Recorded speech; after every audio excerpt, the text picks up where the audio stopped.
Dr. Baliga here. I have another terrific podcast for you, the Must Know EKG Podcast. You'll find this podcast educational, like all other podcasts in this Must Know EKG series. This podcast is derived from EKGs available at mastermedfacts.com. A 21-year-old college basketball player has transient palpitations accompanied by chest tightness and is taken to the emergency room where this EKG is obtained. The most likely EKG diagnosis is A. Osborne or J waves, B. Brugada pattern, C. Left bundle branch block, D. Pericarditis, and E.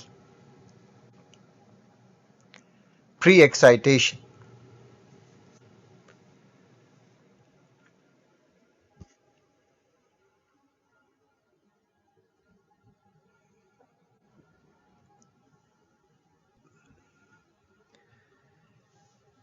And the answer is choice 5, pre-excitation. The EKG shows a short PR interval and a delta wave. What is a delta wave? A delta wave is a slow rise of QRS complex, indicating the patient has Wolff-Parkinson-White pattern.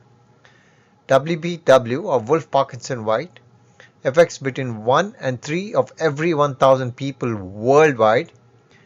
It has been linked to Epstein's anomaly, which is an anomaly of the tricuspid valve. The following criteria are suggestive of full pre-excitation. 1. The PR interval, assuming no intra-atrial or interatrial conduction block, is less than 120 milliseconds during sinus rhythm in adults and less than 90 milliseconds in children. 2. Slurring of the initial portion of the QRS complex or delta wave, which either interrupts the P wave or arises immediately after its termination. 3. A QRS duration greater than 120 milliseconds in adults and greater than 90 milliseconds in children. And finally, secondary ST and T wave changes. Some historical background regarding pre-excitation. In the normal heart, there are no muscular connections between the atria and the ventricles. In 1893, Albert Kent, an English physiologist at the University of Oxford, described the rare occurrence of such connections in a newborn rodent, but wrongly assumed that they represented pathways of normal conduction. He described it in human heart in 1914 when he was a professor of physiology at University College, Bristol. George Ralph Mines, another English physiologist, when he was at McGill University, suggested in 1914 that this accessory atrioventricular connection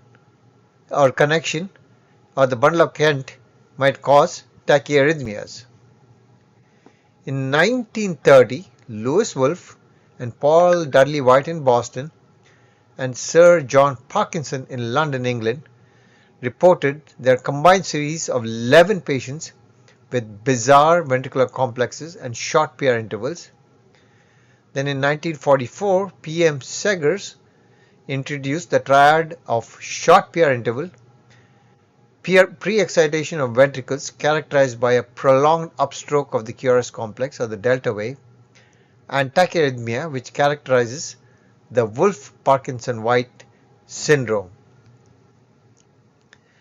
This figure shows that the atrioventricular conduction patterns and QRS morphologies during sinus rhythm form manifest and concealed accessory pathways.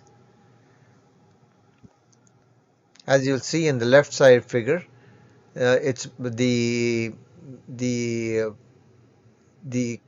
pre-excitation is manifest on the EKG, while on the right side figure the pre-excitation is concealed. This 12-lead EKG demonstrates sinus rhythm with a short PR interval as well as delta waves at the onset of QRS.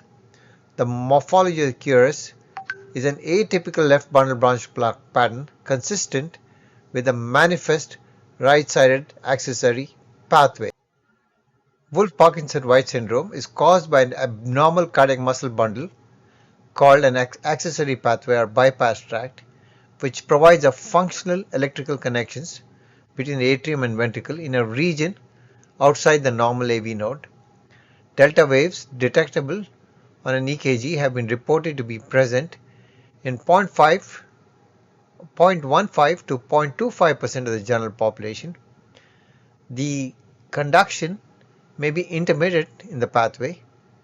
A high prevalence of 0.55% has been reported in first-degree relatives of patients with accessory pathways. These are two EKGs. The top EKG shows a left-sided accessory pathway. It produces a positive delta wave in all precordial leads with an R wave to an S wave ratio of greater than 1 in lead V1, also referred to as type A WPW pattern. The bottom EKG shows the right-sided accessory pathway. It produces a negative delta wave in leads V1 and V2, also referred to as type B WPW pattern. This concludes this Must Know EKG podcast. Follow me on Twitter at RR Baliga MD.